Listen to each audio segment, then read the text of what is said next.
Olá galera, vamos aqui agora com a revisão de Direito Internacional para você se dar bem na sua prova de domingo, certo? Nós vamos aqui fazer um apanhado dos principais temas para que vocês possam acertar o maior número de questões em Direito Internacional e nas outras disciplinas também que envolvam Direito Internacional. Primeiramente eu quero dizer a vocês que se liguem domingo, pessoal, que a FGV costuma colocar Direito Internacional conectado com outras disciplinas. Então não subestime a matéria. Não é porque Direito Internacional tem menos questões que as outras que você vai dar menos importância. Isso porque tem muito tema de direito internacional que é relacionado com o direito constitucional, que é relacionado com o direito civil, que é a parte de direito internacional privado, que é a lei de introdução às normas do direito brasileiro. Então vocês precisam ter em mente que a prova de direito internacional ela está misturada com outras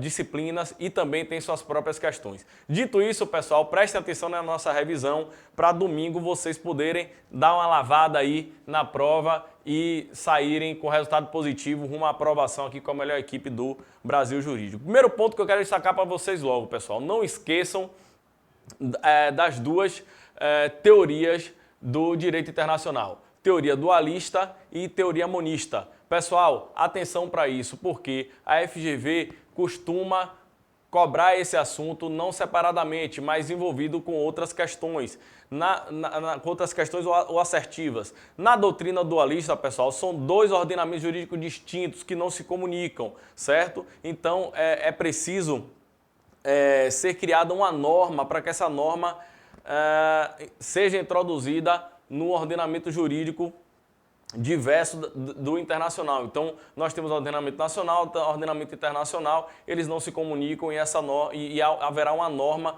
que fará a introdução nesse sistema, uma norma de um para o outro. Ele se divide em radical e moderado, pessoal. Então, observem, radical e moderado, certo? A teoria monista, ela já é diferente, porque eles pertencem ao mesmo sistema.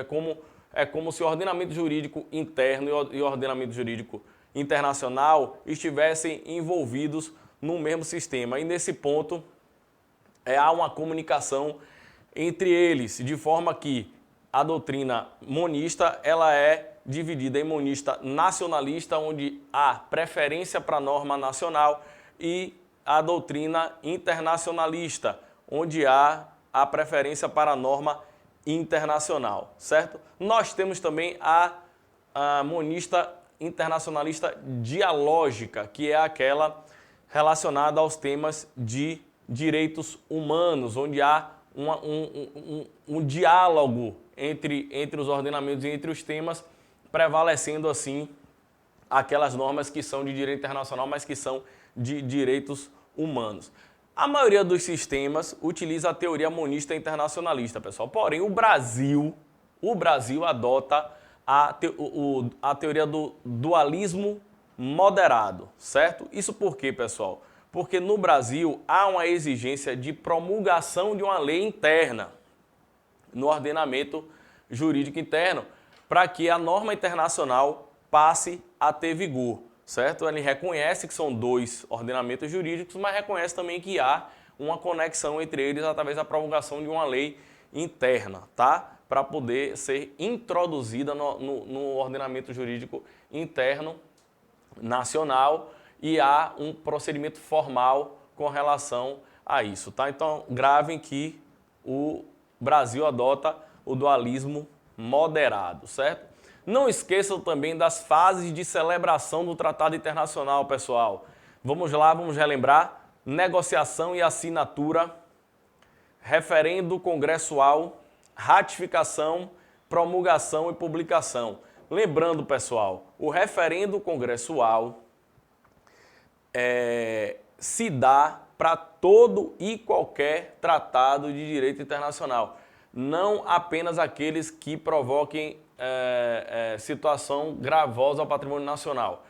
Há uma relativização e interpretação extensiva do inciso 1º do artigo 49 da Constituição, que prevê que apenas aqueles tratados que provoquem alteração gravosa no ordenamento jurídico nacional serão referendados pelo Congresso Nacional. Mas essa interpretação é que todos são referendados pelo Congresso Nacional, certo? Então, as fases: negociação, assinatura, referendo congressual, ratificação e promulgação. São as 4 fases, certo? Outro ponto que eu quero tratar com vocês é a imunidade, pessoal. Imunidade de jurisdição.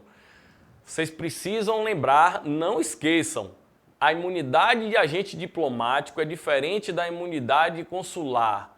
A imunidade de agente diplomático é muito mais ampla do que a imunidade do agente consular, certo? Então, para vocês gravarem logo isso aí, as imunidades diplomáticas, elas são tratadas pela Convenção de Viena de 1961 e as consulares pela Convenção de Viena de 1963, certo? São 2 convenções. De sorte que a imunidade consular, ela envolve a imunidade civil, administrativa e penal, enquanto a imunidade diplomática envolve a imunidade civil, administrativa e penal, enquanto a imunidade consular está restrita às atividades oficiais do consulado do cônsul, as atividades oficiais que ele exerce. Então, só estariam protegidos pela imunidade de jurisdição, no caso da imunidade consular, aquelas relacionadas à atividade funcional dos consulados e dos seus agentes, tá? Não podendo se exceder a isso, certo? Então, gravem essa diferenciação. Quando se fala em imunidade de missão, nós estamos falando de locais que são invioláveis, certo? Então, os bens, utensílios, automóveis não poderão ser objeto, por exemplo, de busca e apreensão, né? Essas imunidades são muito aplicadas às embaixadas, né? Então, é importante que vocês saibam diferenciar isso também. Imunidades de missão e imunidade de agente. A imunidade de agente significa dizer que as pessoas são invioláveis, né? São fisicamente invioláveis, certo? Há uma intangibilidade quanto a isso, tá? Então, essas imunidades estão previstas na Convenção de Viena de 1961, que refere-se às imunidades diplomáticas. Agora, as imunidades consulares, como eu falei para vocês, na Convenção de Viena de 63, elas são restritas à função em que é exercida, a atividade funcional. E isso, pessoal, está diretamente relacionado a 2 temas, atos de gestão e atos de império, tá?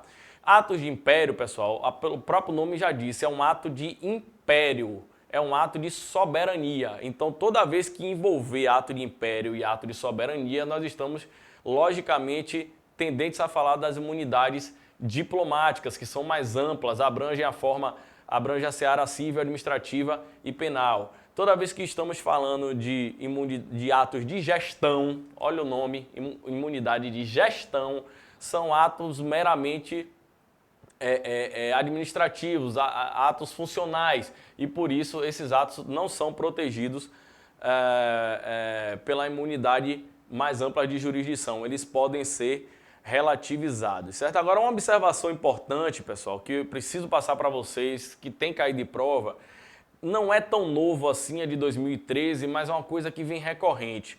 É que o STF já reconheceu que os organismos internacionais, algumas organizações internacionais vinculadas à ONU, por exemplo, são organizações que são protegidas pela imunidade de jurisdição na esfera trabalhista, tá? Então, em algumas situações que envolvam questões que sejam atos de gestão, mas que sejam relacionados à execução trabalhista, essas organizações, esses organismos internacionais teriam imunidade, assim como os estados, países têm, tá? É uma decisão que foi direcionada ao PNUD, ao Programa de Desenvolvimento das Nações Unidas, o Programa Nacional de Desenvolvimento das Nações Unidas, e que prevê a imunidade de execução relativamente às questões trabalhistas, tá? Isso está lá no RE 597368, certo? Imunidade de gestão para o Programa das Nações Unidas para o Desenvolvimento, ok? Então gravem isso aí, que isso é importante, essa diferenciação de atos de gestão, atos de império, certo? Atos de império relacionados a diplomatas, quando eles representam o Estado do país, atos de gestão, por exemplo, quando há uma contratação de um jardineiro para trabalhar numa embaixada, por exemplo, tá? Mas no caso de relação trabalhista e no caso de execução, haveria essa imunidade de jurisdição, ok? Nós temos que ter em mente também que a renúncia à imunidade se dá apenas pelo Estado acreditante, ou seja, aquele que acredita a imunidade a um agente seu é que pode retirar. No caso do diplomata, por exemplo, ele não pode recusar essa imunidade, ok? É só o Estado que conferiu a imunidade a ele que pode retirar. Tá? As formalidades requerem que seja sempre expressa essa retirada, essa renúncia à imunidade. O agente diplomático está proibido de renunciar automaticamente. E isso cai em prova porque há uma confusão sobre Estado acreditante e Estado acreditado, né? Então, o Estado acreditante, aquele que acredita a imunidade, só ele pode retirar a imunidade de jurisdição dos seus agentes e dos seus consulares, seus agentes diplomáticos e consulares, tá? Um outro tema, pessoal, que vem muito caindo em prova é nacionalidade. E aí eu digo para vocês o que eu disse no início da revisão aqui. Se liguem na prova de domingo. Nacionalidade pode vir tanto em direito constitucional, como pode vir também em direito internacional, certo? E aí um parêntese aqui que vocês precisam estudar nacionalidade, tanto no artigo 12 da Constituição, que é aquela parte mais comum de nacionalidade, critério jus soli, jus sanguinis, naturalização também, e vocês precisam estudar também a nacionalidade onde ela é regulamentada. Observe.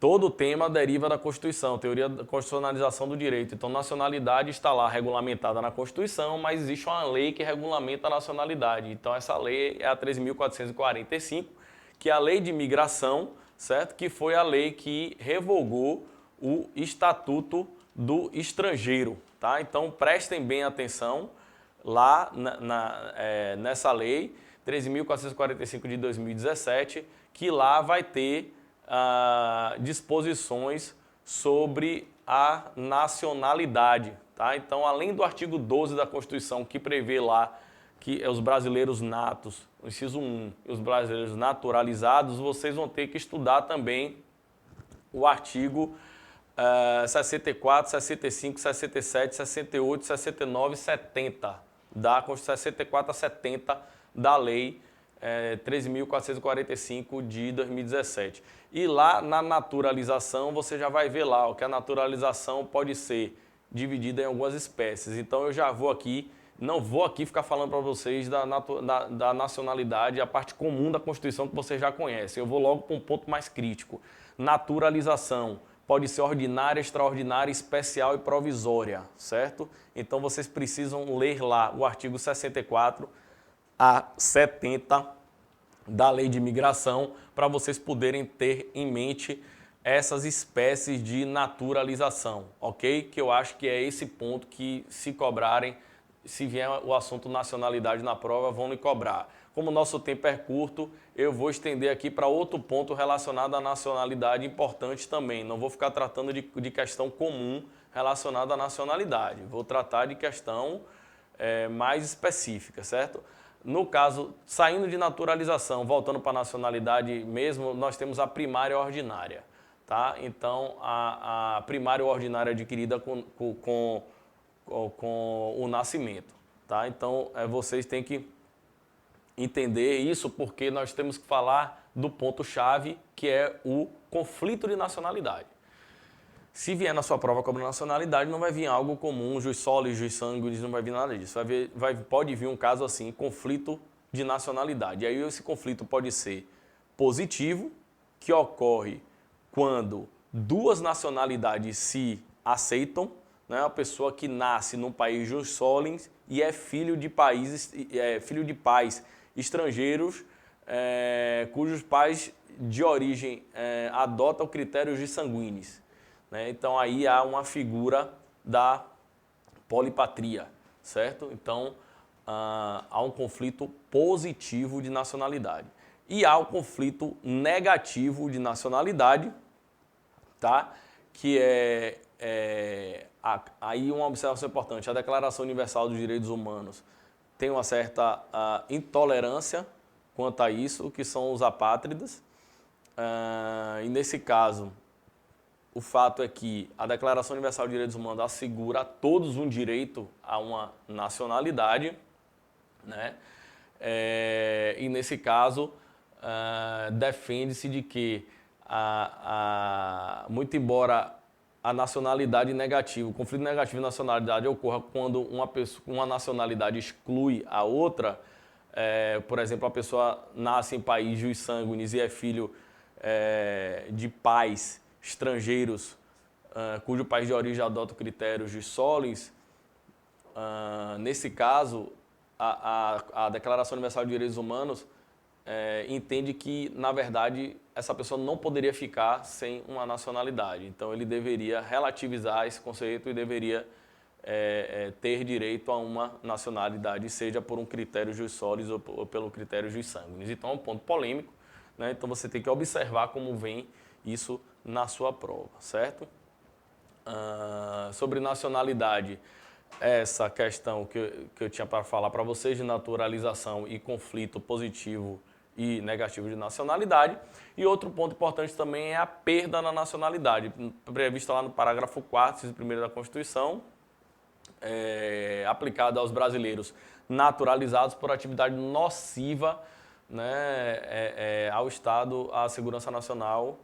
E nesse caso aí é preciso observar que esses incisos são aplicáveis para os brasileiros naturalizados, não aos natos, tá?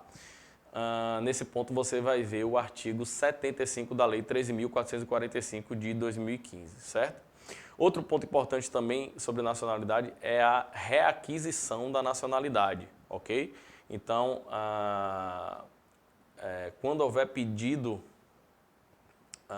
e houver, nesse caso, cessada a causa que levou à perda ou à modificação da nacionalidade, a pessoa poderá revogar esse ato e, nesse caso, o órgão competente do Poder Executivo, o Ministério da Justiça, juntamente com a Justiça Federal, que é competente para esses casos de naturalização e nacionalidade, poder readquirir sua nacionalidade. Artigo 76, cumulado com o inciso 2 do parágrafo 4º da Constituição, tá? Artigo 76 da Lei 13.445. Então, observe isso, certo? Outro ponto, pessoal, que a FGV gosta muito de cobrar é o domínio público internacional, pessoal. Se trata do direito do mar, tá? Se trata do direito do mar, do direito ao espaço aéreo, tá? E do direito ao solo. Então, o domínio público internacional está previsto lá na Convenção de Montego Bay de 1982, tá? E tem uma série de critérios a serem observados, né? Como mar territorial, soberania relativa, soberania absoluta. Mas o que importa disso aqui é o seguinte, pessoal. Nós temos que observar alguns pontos. Espaço aéreo, extra-atmosférico, Polo Norte, Antártica e embarcações, certo? Espaço aéreo extra-atmosférico. Todo estado, país, exerce sua soberania no espaço aéreo onde é geograficamente localizado, certo? Então, o seu espaço territorial ocupa aquele espaço aéreo, admite-se, nesse caso aí, a passagem inocente, que é quando uma embarcação, no caso do espaço aéreo é aeronave, precisa transitar por aquele espaço aéreo para chegar em outro local, em outro país, e nesse caso é conferido o direito de passagem inocente, tá? O Polo Norte, pessoal, observe um caso interessante. Canadá, Rússia e Dinamarca exercem soberania sobre algumas áreas desse espaço, tá? Isso porque se um Estado ou país ocupa um determinado espaço geográfico e não há contestação pela ocupação, a sociedade internacional, a comunidade internacional não ocupa, então, nesse caso aí, esses estados que já ocupam um determinado tempo passam a exercer a soberania sobre esse espaço aí, tá? Então, esse é um caso interessante. Canadá, Rússia e Dinamarca têm um pedaço da soberania lá no Polo Norte, certo? Antártica, pessoal. Tratado da Antártica 1959 define a utilização desse espaço também apenas para fins pacíficos, certo? E as embarcações, pessoal. Aí vocês precisam entender o seguinte, embarcações. Esse tipo de assunto aqui pode ser cobrado, inclusive, com direito penal. Pode ter um caso lá de aplicação extraterritorial, de aplicação de lei brasileira, teoria da extraterritorialidade, e aí pode cobrar a aplicação da lei brasileira numa embarcação, numa aeronave, e aí você precisa saber de direito internacional também. Então, embarcação, nacionalidade da embarcação pública ou a serviço do Brasil, aplica-se a lei brasileira onde quer que se encontre. Onde quer que a embarcação pública ou a serviço do Brasil esteja, é a lei brasileira que vai incidir sobre a embarcação, tá? Embarcações privadas brasileiras, aplica a lei brasileira se estiverem em território brasileiro ou, pessoal, em alto mar. Observe, pessoal, por que em alto mar? Porque em alto mar aplica-se a lei da bandeira da embarcação. Não confunda alto mar com passagem inocente, certo? São coisas completamente diferentes, tá? Então, embarcações privadas brasileiras, a regra é essa. Embarcações públicas estrangeiras ou em serviço do governo estrangeiro estão amparadas pela lei do seu país de origem, tá? Nesse caso, não se aplica a lei nacional brasileira, mesmo se tiver aqui, tá? Embarcações privadas estrangeiras, somente se aplica a lei brasileira se estiverem ancoradas, aportadas ou em trânsito dentro do mar territorial brasileiro, tá?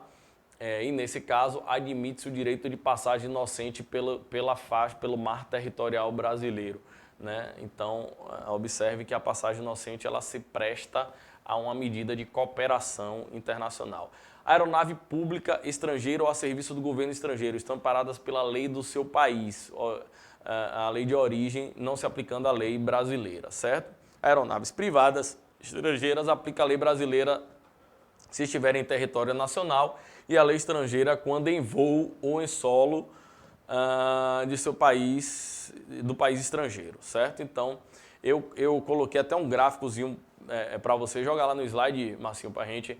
Joguei um gráficozinho para vocês aí, ó, que trata da questão dos limites do mar. Acredito que se vier na sua prova alguma coisa relacionada a mar territorial, eles podem cobrar para vocês esse gráfico aí, ó, águas interiores, está aqui para vocês, águas interiores, 12 milhas, né? Tá tudo discriminado, 24 milhas, zona contígua, zona econômica exclusiva, aqui alto mar, tá vendo? Então, patrimônio da humanidade aqui, ó, tá vendo? O Brasil exerce a sua soberania em 200 milhas náuticas até aqui, certo? Podendo chegar aqui a depender de tratado internacional, certo? Então, daqui para cá, será sempre alto mar, ok? Então, dê uma olhada nesse gráfico para vocês, na prática, se ligarem o que é o domínio e os limites marítimos, certo? Voltando aqui, vamos lá. Mecanismo de solução de controvérsias, pessoal. A FGV adora isso. E, aliás, vou dar logo uma dica para vocês, viu? Para domingo, se liguem também em direito internacional privado e direito processual internacional, cooperação processual internacional, certo? Lá dos artigos 26 a 46, alguma coisa assim, do Código de Processo Civil de 2015, certo? A gente vai dar uma olhada nisso aqui. Mas mecanismos de soluções de controvérsias internacionais. Nós temos os mecanismos de soluções pacíficas e temos os mecanismos de soluções jurisdicionais.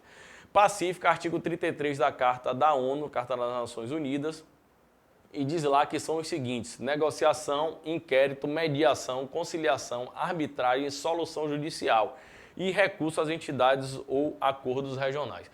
Pessoal, não vou falar de todos porque não temos tempo, certo? Mas vocês podem ir lá ler o artigo 33 da Convenção, da Carta da ONU, e vocês têm material, pode até consultar o nosso material aí, eu vou deixar com vocês aqui, para vocês lerem, né? Eu tenho aqui, joga aí no slide, Marcinho, para o pessoal ver, explicando rapidamente o que é cada um, mediação, conciliação, inquérito, certo? E eu vou focar nesses aqui, tá? Então, na mediação, pessoal, o que vocês precisam saber é que um mediador é chamado e propõe a solução, tá?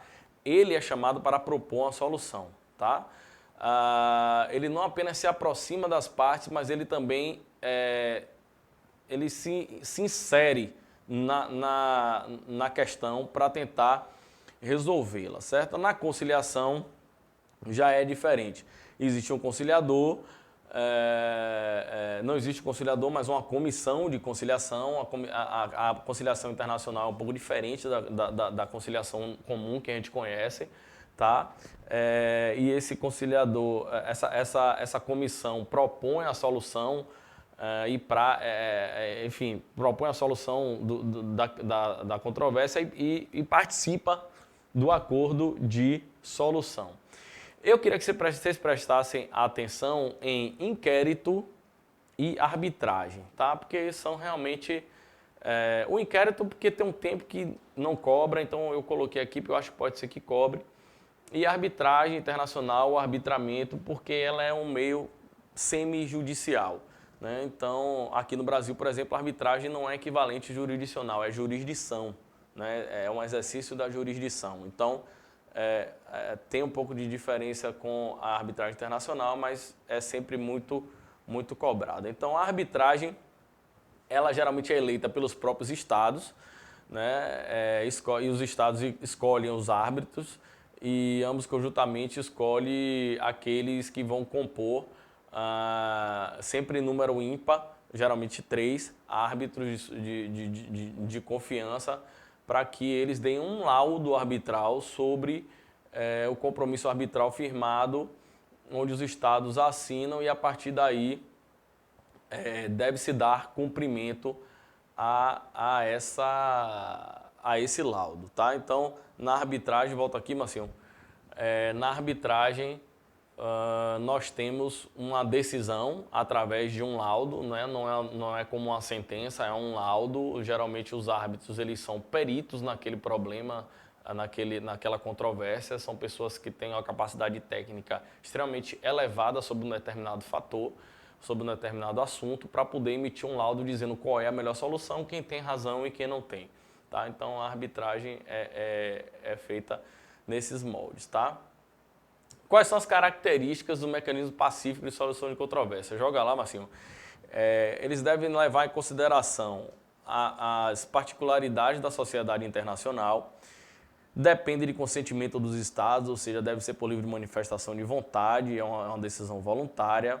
Devem buscar sempre que possível, né, a prevenção do conflito e devem ser pacíficos, tá? A ausência de hierarquia entre os mecanismos de solução.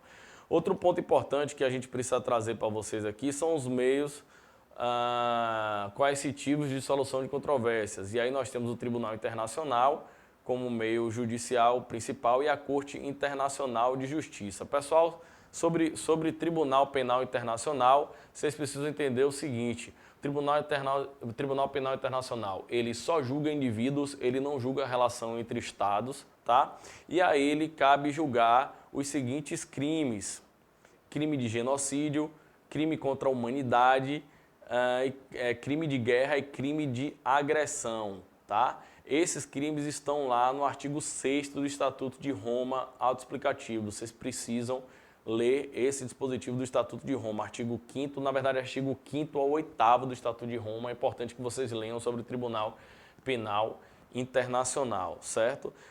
Conceito jurídico desses crimes, por exemplo, crime de agressão, crime de guerra. Pessoal, são crimes que geralmente afetam a humanidade e a comunidade. Então, está relacionado a direito comunitário, direito humanitário, né? Não é uma coisa pontual, é uma coisa que afeta toda uma coletividade. Então, sobre o Tribunal Penal Internacional, o ponto é esse. E sobre Corte Internacional de Justiça, vocês precisam entender o seguinte: ela tem duas funções, contenciosa e consultiva, certo? duas soluções, contenciosa e consultiva. A contenciosa o indivíduo postula na Comissão de Direitos Humanos, a Comissão de Direitos Humanos leva para a Corte Internacional de Justiça, e a consultiva, como o próprio nome já diz, ela pode emitir pareceres consultivos sobre determinados casos, tá? Para finalizar aqui, pessoal, nós vamos falar rapidinho sobre direito internacional privado. Olha, sobre direito internacional privado, eu quero que vocês observem o seguinte. Artigo 7º, 8º, 9º e 10º da Lei de Introdução, 7º, 8º, 9º e artigo 10 da Lei de Introdução às Normas do Direito Brasileiro. Vocês não podem ir para a prova sem ler esses artigos, certo? O artigo 7º, ele vai caracterizar lá as questões relacionadas à situação, relação jurídica de um rol de qualificações de 3 grandes grupos, né? Na verdade, esses 3, 7º, 8º e 9º, relacionam direito pessoal, direito real e direitos obrigacionais. Então, artigo 7º, direito pessoal, artigo 8º, direito real e artigo 9º, direitos obrigacionais, certo? Então, vocês precisam ir para a sua prova com isso. Para finalizar, eu vou falar com você daqui de auxílio direto. Auxílio direto, artigo 26 do Código de Processo Civil. Vocês precisam saber do que se trata, e através dele o Estado requerido não precisa realizar juízo de delibação, ou seja, juízo superficial sobre a legalidade ou não de ato praticado, né? Não precisa adentrar no mérito. O Estado que requer o auxílio, ele pretende que o Estado requerido profira decisões e possa contribuir com o litígio que está acontecendo em seu território, tá? Não há jurisdição atuando, mas há uma cooperação internacional, certo? Então, o objetivo é assegurar a cooperação na troca de informações internacionais, assegurar a produção de prova e também, por meio de tratados internacionais, pode-se ampliar o rol de auxílio, logo a previsão legal é exemplificativa, ou seja, qual é a medida objeto do auxílio direto? Diversas. Qualquer pedido um Estado pode fazer ao outro, certo? Então, estudem também carta rogatória, é importante, né? Asilo e refúgio, pessoal. Também estudaria esses 2 pontos, tá? Asilo está relacionado a uma medida política, né? E refúgio está relacionado a uma acolhida por humanidade, por uma questão comunitária. É um ato de direito humanitário, comunitário, de direitos humanos, né? Então, acredito que vocês precisam saber essa grande diferenciação, certo? Entre eles. Ok? Então, a gente vai ficando por aqui, porque nosso tempo já chegou. Eu desejo boa sorte a todos aí, domingo, que vocês tenham uma excelente prova e possam se dar bem e se tornarem meus colegas aí. Espero encontrá-los em breve. Um abraço.